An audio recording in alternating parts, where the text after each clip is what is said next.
ತಾಲೂಕಿನ ಯರಬಾ ಕ್ರಾಸ್ ಬಳಿ deadly accident ಆಗಿದೆ. ಪತ್ನಿ ಸ್ಥಳದಲ್ಲಿ ಸಾವನ್ನಪ್ಪಿದ್ದಾರೆ. ಅಪಘಾತದಲ್ಲಿ ಗಂಭೀರ ಗಾಯಗೊಂಡ ಪತಿ ಆಸ್ಪತ್ರೆಯಲ್ಲಿ ಸಾವನ್ನಪ್ಪಿದ್ದಾರೆ.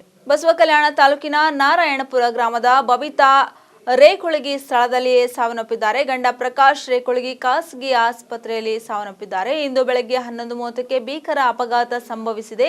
ದ್ವಿಚಕ್ರ ವಾಹನ ಹಾಗೂ ಸ್ಕಾರ್ಪಿಯೋ ವಾಹನದ ನಡುವೆ ಅಪಘಾತ ಸಂಭವಿಸಿದೆ. ನಾರಾಯಣಪುರ ಗ್ರಾಮದಿಂದ ಚಿಟಗುಪ್ಪ ಸಮೀಪದ ಗ್ರಾಮಕ್ಕೆ ತೆರಳುತ್ತಿದ್ದ ದಂಪತಿಗಳು ಮಹಾರಾಷ್ಟ್ರದ ಸೋಲಾಪುರ್ ಕಡೆಯಿಂದ ಬರುತ್ತಿದ್ದ ಸ್ಕಾರ್ಪಿಯೋ ವಾಹನದಲ್ಲಿರುವವರಿಗೆ ಸಣ್ಣ ಪುಟ್ಟ ಗಾಯಗಳಾಗಿವೆ. ಬಸವಕಲ್ಯಾಣ ಸಂಚಾರಿ ಪೊಲೀಸ್ ಠಾಣೆಯಲ್ಲಿ ಈ ಪ್ರಕರಣ ದಾಖಲಾಗಿದೆ.